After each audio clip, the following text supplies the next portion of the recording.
far as the White House is concerned, well, it's ready to apply more pressure on these out-of-control cities. Listen.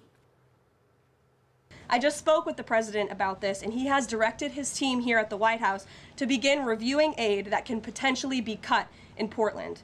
We will not fund states that allow anarchy. Here to discuss, the Katie Miller podcast host, Katie Miller, as well as Seattle radio host, Jason Rantz. Welcome to you both.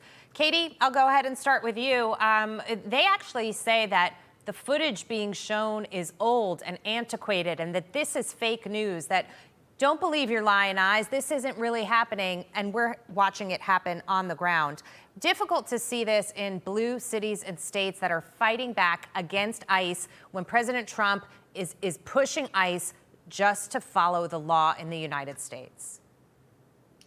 It's really sad to see what's happening in Portland when you have a conservative journalist arrested instead of Antifa, where you don't arrest the aggravators in this case, but you're arresting someone who's there to report what's happening because they don't want the world to know what Portland is doing, which is protecting those who seek to harm federal law enforcement, those charged by Congress to carry out a mission that the President of the United States has asked them to do. It's very disheartening to see elected leaders in these states fight against law enforcement. Who are you backing here? Are you backing these crazy leftists who are seeking to assassinate members of the Republican Party, or are you backing federal law enforcement? If I was a police officer in Portland, man, I wouldn't be on the job tonight. But again, who are these Portland police officers working for? Because if we saw anything in the overnight, it's that they're not working for the people that are paying taxes. They're working for the far left party who is just out there to harm and wreak havoc on our country. Well, Jason, you're not far away. You're in Seattle. Portland is pretty close. What the heck is going on with the Portland Police Department? I mean, we have a guy who may be mayor of New York City who's for defunding the police, replacing them with these social worker characters who are supposed to be able to stand up to criminals. That's not going to work out well. Is that what happened? Has Portland gone through a sort of woke stripping away of the good police in Portland and just putting these social workers with a police uniform on? So I don't know if I would go that far specific to the Portland Police Bureau, but I will say I think there's something more devious going on here that almost is getting zero coverage. And I talked about this on my show a few weeks ago.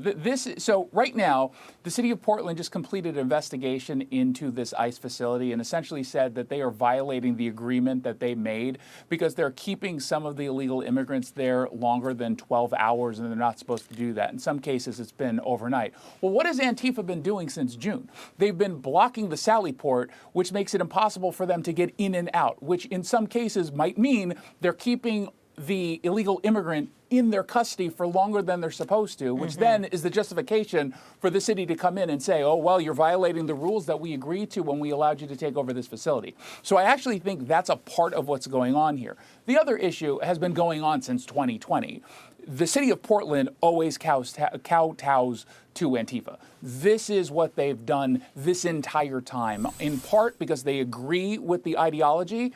In other part, they're kind of terrified of getting on the tail end of some of the hate coming from Antifa. They're just scared. And so that's a bad combination that indicates they're not real leaders. What do you do, Katie, when the local authorities and the people in charge are allowing protests like this, riots like this, abuse in this form? I mean, President Trump has sent the National Guard into Washington, D.C. and cleaned things up there, and he is willing to send them other places, but you can't send them everywhere. It's frustrating to watch this happen throughout the country.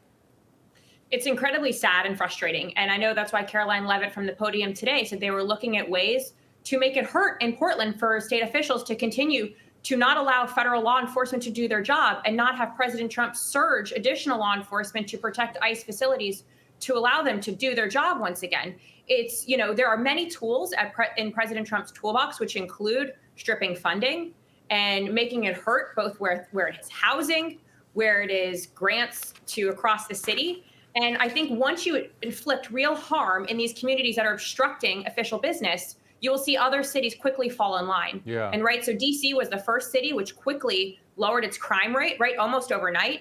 Now we're in Chicago, we're in Memphis, Tennessee, and they're surging to Portland as well. And I can see this continuing across high crime areas until these city officials take it very seriously, that one of government's core missions is to protect its citizens, to allow mothers and children to be walked safe in their communities without fear of being carjacked or murdered, just taking their kids to the park. And that's what President Trump has done here in DC. It's what he's going to do in Memphis.